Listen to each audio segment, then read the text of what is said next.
ಕೆಲವರಿಗೆ ಪತಿ ಅಂದ್ರೆ ಪ್ರಾಣ, ಪತಿಗೆ ಸತಿ ಅಂದ್ರೆ ಪ್ರಾಣ, ಈ ಸತಿಪತಿಗಳಿಗೆ ಮಕ್ಕಳಂದ್ರೆ ಪ್ರಾಣ. ಒಬ್ಬೊಬ್ಬರಿಗೆ ಒಂದೊಂದು ಪ್ರಾಣ ಇರುತ್ತದೆ. ಹೋದಾಗ ನೋಡ್ಬೇಕು, ಒಬ್ಬ ಹೆಣ್ಮಗಳು ಗಂಡ ತೀರ್ಕೊಂಡಿದ್ದ, ಒಂದು ರಾತ್ರಿನ ತೀರ್ಕೊಂಡನ. ಇದಕ್ಕೆ ಸ್ಮಶಾನಕ್ಕೆ ಹೋಗುತ್ತಾನೂ ತೆರೆದ ಬಾಯಿ ತೆರೆದಂಗನ, ತೆರೆದ ಕಣ್ಣು ತೆರೆದಂಗನ. ಧ್ವನಿ ಏನಿತ್ತಲ್ಲ ಅತ್ತು ಧ್ವನಿಯಾಗಿ ಇದ್ದಿದ್ದಿಲ್ಲದು, ಕುಗ್ಗಿ ಹೋಗಿತ್ತು, ಮಂದಾಗಿತ್ತು ಧ್ವನಿ, ಶಕ್ತಿ ಎಲ್ಲ ಕುಂದಿತ್ತು, ಮಾತಾಡಕ್ಕೆ ಬರೋಲ್ದು, ಅಷ್ಟು ಬಡ್ಕೊಂಡಿದ್ಲು. ಯಾರು? ಗಂಡನ ಸಲುವಾಗಿ. ನನ್ನ ಗಂಡನಂತ ಗಂಡನ ಇಲ್ಲ, ಕುಡಿಯಾವಲ್ಲ, ತಿನ್ನಾವಲ್ಲ, ಸುಳ್ಳು ಹೇಳಾವಲ್ಲ, ಸತ್ಯ ಹರಿಶ್ಚಂದ್ರ ಇದ್ದಂಗಿದ್ದಂತ ಅಳ್ತಿರ್ತಾರೆ. ಅವ ಇರೋದಿಲ್ಲ, ಆ ಮಾತು ಬೇರೆ, ಅಳ್ತಿರ್ತಾರೆ ಹಂಗೆ ವರ್ಣ ಮಾಡಿ. ಅವನ್ನ ಸ್ಮಶಾನಕ್ಕೆ ಹೋದಾರ ಈಗ ಅಂತ್ಯ ಸಂಸ್ಕಾರಕ್ಕೆ. ಅಲ್ಲಿ ಮತ್ತು ಮನ್ಯಾಗ ಅಳ್ತಿದ್ಲಲ್ಲ ಹೆಣ್ಮಗಳು, ಅಲ್ಲಿಕಿನ ಹೆಚ್ಚು ಜನ ಸೇರ್ಯಾರ ಅಲ್ಲೀಗ. ಇಲ್ಲಿ ಒಂದು 500 ಇತ್ತಂದ್ರೆ ಅಲ್ಲಿ ಒಂದು 1500 ಮಂದಿ ಇರ್ತದೆ. ಅಲ್ಲಿ ಮಂದಿ ಯಾವಾಗ ಸುತ್ತಮುತ್ತ ಜನಸಾಗರ ತುಂಬಿತ್ತು, ಮತ್ತು ಎದೆ ಬಡ್ಕೊಳ್ಳೋದೇನು, ಅಲ್ಲಿ ಮಣ್ಣು ಇರ್ತೈತಲ್ಲ, ಮಣ್ಣಿಗೆ ಬರೋದೇನು ಮಾಡಿ ಇನ್ನೇನು ಇವನು ಕೂಡ ಹೋಗೇ ಬಿಡ್ತಾಳೆ ಬಿಡಪ್ಪ. ಗಂಡ ಅಂದ್ರೆ ದೇವ್ರ ಇದ್ದಂಗೆ, ಅಷ್ಟು ಪ್ರಾಣದಳಂತ ತಿಳ್ಕೊಂಡು ಯಾರು ಹೇಳಿದ್ರೂ ಹೆಣ್ಮಗಳು ಸುಮ್ಮಾಗುವಳು. ಅಲ್ಲಿ ಮಂಗಳಾರತಿ ಪೂಜೆ ಗೀಜೆ ಮಾಡ್ತಾರಿಲ್ಲ, ಕೊನೆಗೊಂದು ಪೂಜೆ ಮಾಡ್ತಾರೆ. ಪೂಜೆ ಮಾಡಾಕತ್ತಾರ, ಗುರುಗಳು ಬಂದಾರ, ಶಾಂತಿರು, ಒಂದಿಷ್ಟು ತಣ್ಣಗಿರು, ಆ ಬಳಿಕ ಅಳಕಂತಿ ಪೂಜೆ ಮಾಡಿದ ಬಳಿಕ ಅಂತ ಹೇಳಾಕತ್ಯಾರ. ಹೇಳಿದ್ರನ್ನ ಮತ್ತೆ ಗುರುಗಳು ಬಂದಾರೋಡ ಕರ್ಕೊ ಅಂತಾಳೆ. ಅಂದ್ರೆ ಗುರುಗಳನ್ನ ತೊಗೊಂಡು ಹೋಗ್ಬೇಕಂತವ. ಗುರುಗಳು ಬಂದಾರೋಡು ಕರ್ಕೊ. ಹಾಗೆಲ್ಲ ಮಾಡ್ತಿದ್ಲಲ್ಲ, ಆವಾಗ ಅವರು ಗುರುಗಳು ಪರೀಕ್ಷೆ ಮಾಡ್ಬೇಕಂತ ತಿಳ್ಕೊಂಡು, ಈ ಹೆಣ್ಮಗಳು ಎಷ್ಟರ ಪ್ರೇಮ ಇರ್ಬೇಕು ಗಂಡನ ಮೇಲೆ, ಇಷ್ಟು ಬಡ್ಕೋತಾಳ, ನಾನು ನಿನ್ನ ಕೂಡ ಬರ್ತೀನಿ, ನನ್ನ ಒಬ್ಬಾಕಿನ ಹೆಂಗೆ ಬಿಟ್ಟು ಹೊರಟಿ ಅಂತ ಅಂದಂದು ಅಳ್ತಿದ್ಲಲ್ಲ. ಗುರುಗಳು ಟೆಸ್ಟ್ ಮಾಡ್ಬೇಕಂತ ಅವ್ರು ಅಂದರು ಎಲ್ಲ ಹಿರಿಯರಿಗೆ, ಯಾಕೆ ಭಾಳ ಪ್ರೇಮ ಇದ್ದಂಗೆ ಅದಾಳ, ಮತ್ತು ಈ ಹೆಣ್ಮಗಳು ನೋಟು ಕೆಳಗೆ ತೋರಿ ಅಂದರು. ಅಂದೇನು ಓಡಿ ಹೋಗ್ಯಾಳ, ಇನ್ನೂ ಬಂದಿಲ್ಲ. ಅಂದೇನು ಎಲ್ಲರದ ಕೈ ಕೊಸರ್ಕೊಂಡು ಹಿಡಿದು ಒಳಗೆ ಹಾಕ್ಯಾರಂತ ಹೋದಾಕೆ ಇನ್ನೂ ಬಂದಿಲ್ಲ.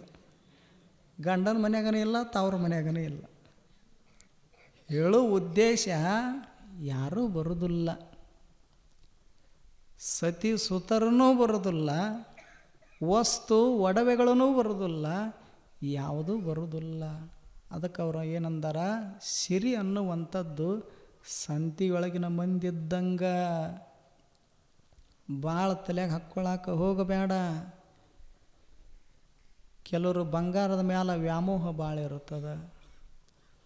ಏನು ಒಬ್ಬಕ್ಕೆ ಹೆಣ್ಮಗಳು ಬೇಡ್ಕೊಂಡ್ಲು, ಕೊಡದು ಕೊಟ್ಟು ಭಗವಂತ ಇನ್ನೊಂದೆರಡು ಕಿವಿ, ಇನ್ನೊಂದೆರಡು ಮೂಗ, ಎಷ್ಟು ಆಸೆ ಇರ್ಬೇಕಂತ.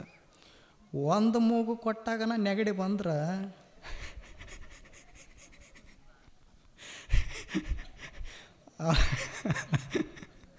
ಅಲ್ಲೋಲ ಆಗತ್ತೆ. ಮತ್ತೇನು ಬೇಡಕತ್ತೇಳ, ಇನ್ನೊಂದು 2 ಮೂಗು ಕೊಡು, ನತ್ತು ಇಟ್ಕೊಳಕ್ಕೆ ಒಂದು ನತ್ತು ಸಾಕಾಗಿಲ್ಲ. ನೆಗಡಿ ಬಂದಾಗ ನೋಡಿರಿ ಇಲ್ಲ, ಬರುತ್ತಾ ಇಲ್ಲ ನಿಮಗೆ? ನೆಗಡಿ ಬರಲಾರ್ದು ಒಬ್ಬರವರ ಮೂಗು ಅದಾವನ ಜಗತ್ತಿನಾಗ? ಇದ್ರ ಕರೆದ ಪ್ರಶಸ್ತಿನಾರ ಕೊಡೋಣ್ರಿ ಕೊನೆಗೆ.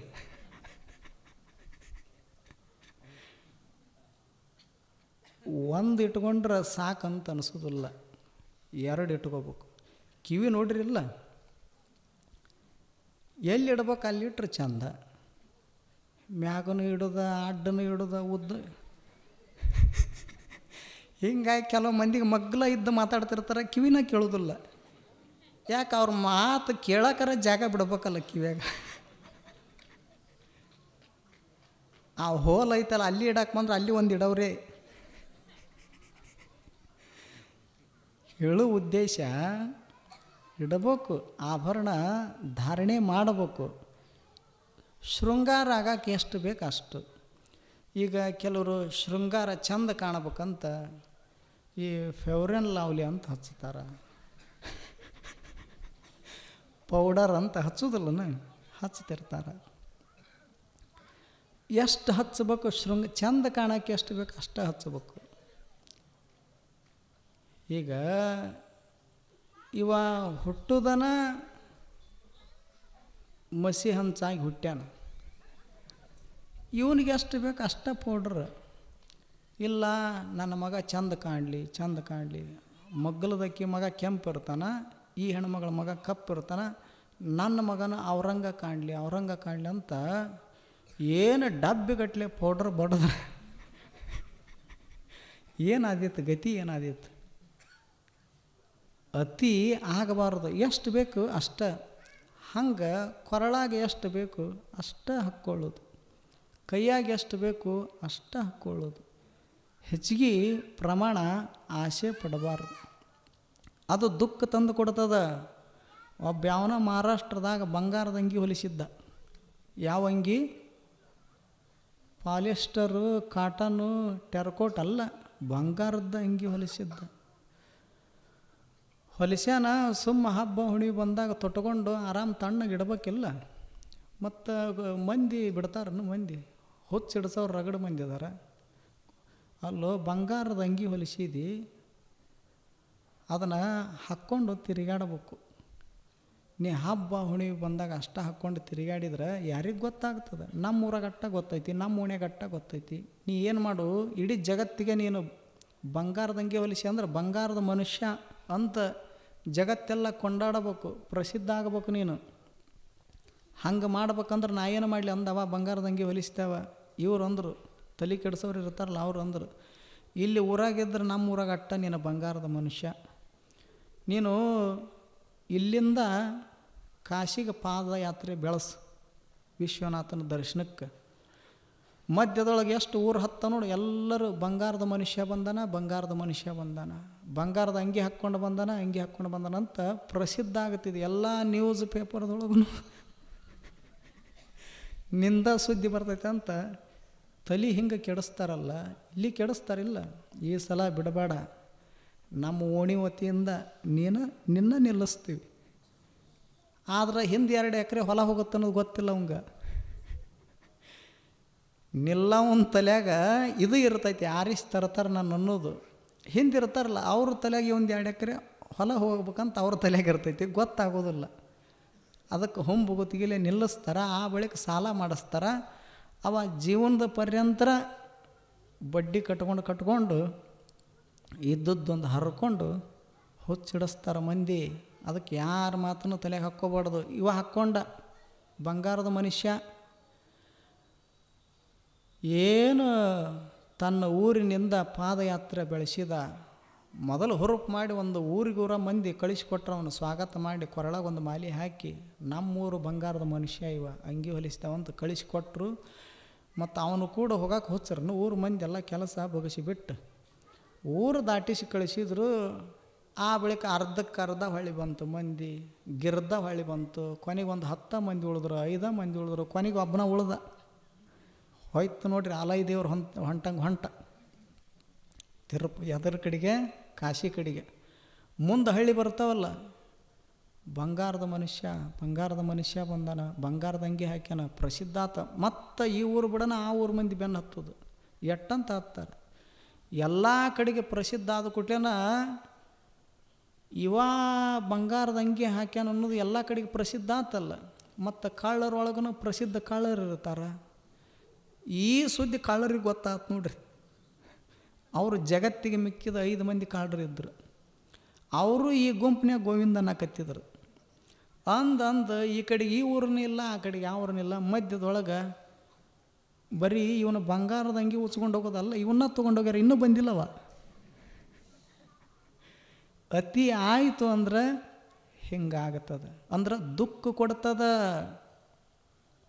ಹೊಡೆದು ಏನು ತೊಗೊಂಡೋಗ್ಯಾರ, ಇನ್ನೂ ಬಂದಿಲ್ಲವ. ಹೇಳೋ ಉದ್ದೇಶ ದುಃಖ ಕೊಡ್ತದಂತ ಅತಿ ಆದ್ರೆ. ಅತಿ ರೂಪಾದೃತ ಸೀತಾ, ಅತಿಮಾನಾತ್ ಸುಯೋಧನ, ಅತಿದಾನಾದ್ ಬಲಿರ್ಚಕ್ರವರ್ತಿ, ಅತಿ ಸರ್ವತ್ರ ವರ್ಜ್ಯಯೇತ್. ಎಷ್ಟು ಚಲೋ ಮಾತು ಹೇಳ್ಯಾರ. ಸೀತಾದೇವಿಗೆ ದುಃಖ ತಂದು ಒಡ್ಡಿದ್ದು ಯಾವುದೂ ಅಲ್ಲ ಬೇರೆ, ತನ್ನ ರೂಪ ಅತಿಯಾದ ಸ್ಫುರದ್ರೂಪಿ ಇದ್ಲು ಹೆಣ್ಮಗಳು. ನೋಡಿದ್ರೆ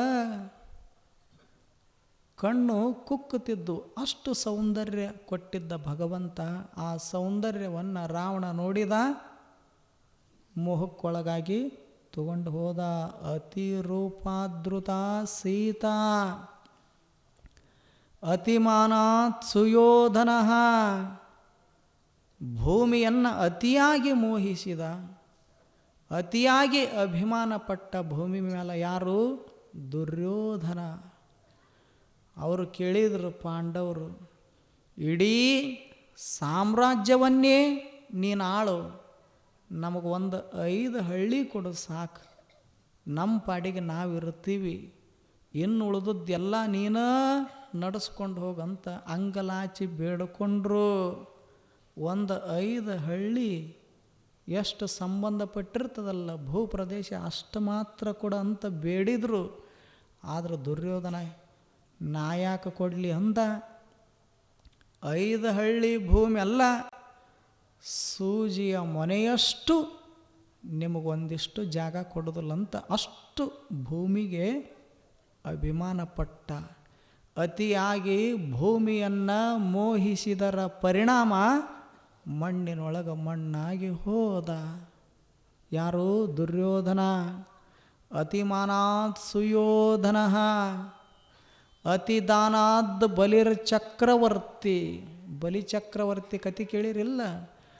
ದಾನದೊಳಗೆ ನನ್ನಷ್ಟು ದಾನಶೂರ ಮತ್ತೊಬ್ಬರು ಭೂಮಂಡಲದ ಮೇಲೆ ಇರಬಾರ್ದನ್ನುವಂಥ ಉದ್ದೇಶ ಇಟ್ಟುಕೊಂಡು ಬದುಕಿರತಕ್ಕಂಥ ಮಹಾನುಭಾವ.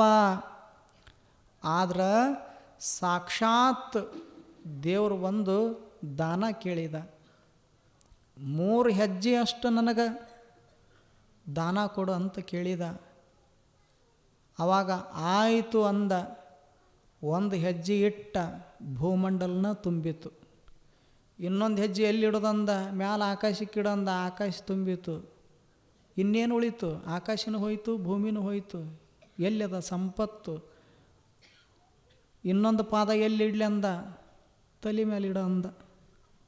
ಏನಂದ? ತಲೆ ಮೇಲೆ ಇಡು ಅಂದ. ಅಂದ್ರೆ ಅತಿಯಾಗಿ ನಾನು ಕೊಡ್ತೀನಿ ಅಂದ್ರೂ ಸಹಿತ ಸೋತ ಬಲಿಚಕ್ರವರ್ತಿ. ಅತಿ ದಾನಾದ್ ಬಲಿರ್ ಚಕ್ರವರ್ತಿ. ಮುಂದೊಂದು ಚಲೋ ಮಾತು ಹೇಳ್ಯಾರ, ಅತಿ ಸರ್ವತ್ರ ವರ್ಜಯೇತ್. ಅತಿ ಆದದ್ದು ವರ್ಜ ಆಗತ್ತ, ಹಿಡಿಸೋದಿಲ್ಲ ಅಂತ. ಅದಕ್ಕೆ ನಾವು ಸಂಪತ್ತ ಗಳಿಸ್ಬೇಕು, ಎಷ್ಟು ಬೇಕು ಅಷ್ಟು ಗಳಿಸ್ಬೇಕು. ಅತಿಯಾಗಿ ಯಾರೂ ಗಳಿಸಾಕ ಹೋಗಬಾರದು. ಒಬ್ಬ ಸಿರಿವಂತ ಮನೆಯೊಳಗೆ ಕೋಟಿ ರೂಪಾಯಿ ಇದ್ದವು. ಏನದವು? 8 ಕಾರ್ ಅದಾವು. ಒಂದೊಂದಕ್ಕೆ ಒಂದೊಂದು ಕೋಟಿ. 8 ಕಾರ್ ಅದಾವು, 10 ಬಂಗ್ಲೆ ಅದಾವು, 100 ಎಕರೆ ಜಮೀನು ಅದ, ಅಬ್ಜಗಟ್ಲೆ ವ್ಯವಹಾರ ಅದ. ದೊಡ್ಡ ದೊಡ್ಡ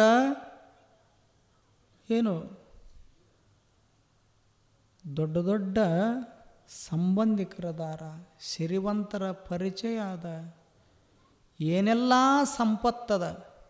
ಆದ್ರೆ ಆ ಮನುಷ್ಯ ಸಾವಿರಾರು ಕೋಟಿ ಒಡೆಯ ಇದ್ದ. ಆ ಮನುಷ್ಯ ಕರೋನಾ ಬಂತಲ್ಲ, ಕರೋನಾದೊಳಗೆ ಖಾಲಿ ಆದ. 8 ಕಾರ್ ಅದಾವು, ಹಿಂದೆ 4 ಅದಾವು, ಮುಂದೆ 4 ಕಾರ್ ಅದಾವು. ಇವ 108ರಾಗದಾನ. ತಿಳಿತೋ ಇಲ್ಲೋ? ಆಂಬುಲೆನ್ಸ್ನಾಗದಾನ. ಹೋಗುವಾಗ ಎಲ್ಲಿದಾನ? ತನ್ನ ಕಾರ್ ಗಾಡಿಯಾಗಿಲ್ಲ, ಆಂಬುಲೆನ್ಸ್ನಾಗದಾನ. 108ರಾಗದಾನ. ಆದರೆ 8 ಕಾರು ಹಿಂದೆ ಮುಂದೆ ಅದಾವು. ಇವ ಇರೋದು 108ರಾಗ. ಎಂತೆಂಥವ್ರು ಹೋಗಿಲ್ಲ ಜಗತ್ತಿನೊಳಗೆ. ಅದಕ್ಕೆ ಅದ ಸುಖ ಕೊಡ್ತದ, ಅದ ಸ್ಥಿರವಾದ ಶಾಂತಿ ಕೊಡ್ತದ, ಸೌಖ್ಯವನ್ನು ಕೊಡ್ತದ ಅನ್ನೋದು ಕನಸಿನ ಮಾತು ಮನುಷ್ಯನೇ. ಅದಕ್ಕೆ ನೀ ಏನು ಮಾಡು? ಸಂಪತ್ತು ಗಳಿಸಬಾರ್ದಂತಲ್ಲ, ಎಷ್ಟು ಬೇಕು ಅಷ್ಟು ಗಳಿಸೋದು. ಆ ಗಳಿಸಿದ ಸಂಪತ್ತು ಸುಖ ಕೊಡಬೇಕೇ ವಿನಃ ದುಃಖ ಕೊಡಬಾರದು.